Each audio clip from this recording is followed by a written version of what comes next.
Vamos agora falar do cilindro e, como sempre, começamos pelas propriedades do cilindro. O cilindro é um dos sólidos geométricos mais simples e mais comuns à nossa volta. É constituído por dois círculos ligados por um retângulo encurvado em torno dos círculos. É muito mais simétrico que qualquer prisma. O cilindro é, na verdade, equivalente a um prisma em que o número de lados cresceu sem limite. O cilindro pode ser ainda obtido por rotação de um retângulo em torno de um dos seus lados. Por isso, o cilindro é classificado como um sólido de revolução. O seu volume é muito fácil de calcular. É, tal como nos prismas, o produto da área da base pela altura. A área do cilindro é igual à soma das áreas das bases mais a área do retângulo, com base igual ao perímetro do círculo e largura igual à altura do cilindro. Para a área e para o volume, temos de utilizar o número π, que entra no cálculo quer de um, quer de outro. O número π é aproximadamente igual a 3,14.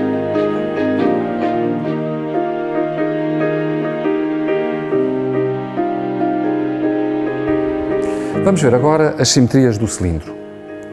Ter simetrias significa que podemos manipular o sólido de tal forma que ele fique exatamente com o mesmo aspecto e não é possível detectar se o sólido foi manipulado ou não. Essas manipulações podem ser rotações, translações, reflexões num espelho, etc. Cada um dos sólidos da caixa da Geometric World pode ser caracterizado de forma única e simples pelas suas simetrias. Elas representam, na realidade, o cartão de identidade do sólido. No caso do cilindro, existem três eixos em torno do qual podemos rodá-lo: o eixo horizontal, o eixo vertical e o eixo transversal. Uma rotação de 180 graus em torno do eixo horizontal ou do eixo transversal não altera o aspecto do cilindro, mas só para essas rotações isso acontece. No eixo vertical, qualquer rotação deixa o sólido invariante, ou seja, igual a si próprio. Isso reflete a simetria de rotação do cilindro. O cilindro tem ainda simetria de reflexão. Visto num espelho, o reflexo do cilindro aparece exatamente igual ao cilindro real.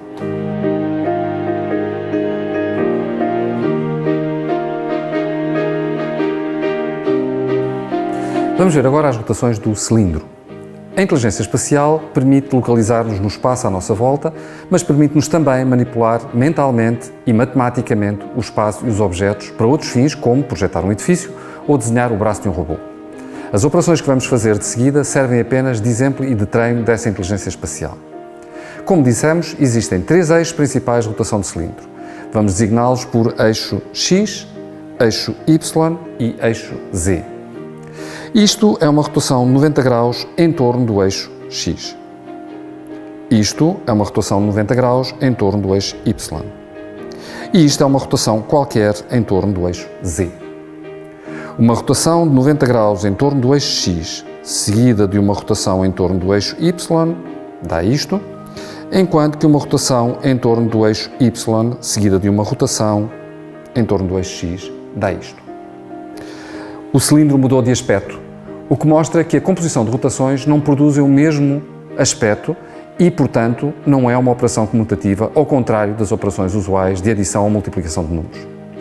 Nota que nas rotações 90 graus o cilindro mantém-se estável desde que a mesa seja horizontal e o cilindro esteja nesta posição, por exemplo.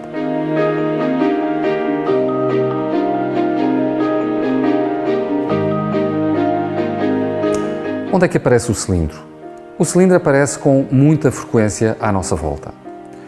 O eixo de rotação ou a roda de qualquer veículo, como bicicletas, motos, carros, tem sempre a forma de um cilindro mais ou menos alongado. Muitas embalagens de produtos têm a forma de um cilindro porque são fáceis de construir, não consomem muitos recursos e são fáceis de manipular.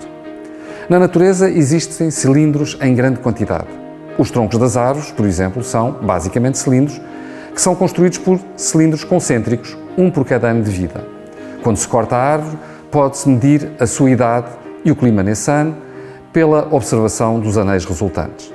Os chips eletrónicos que tens no teu computador, consola de jogos, etc., começam num cilindro de silício, de forma cilíndrica, que é primeiro cortada em bolachas muito fininhas, chamadas wafers, que em seguida são cortadas em quadrados ou retângulos e colocados dentro de um invólucro de plástico preto com a forma de um paralelepípedo. E deixo-te um desafio bastante difícil. Quando abres a torneira de água quente, tens um cano que é cilíndrico. À medida que a água vai passando e aquece, o volume que passa nas tuas mãos diminui. Consegues explicar-me porquê? Procura um bocadinho, pensa um bocadinho e encontrarás seguramente a resposta.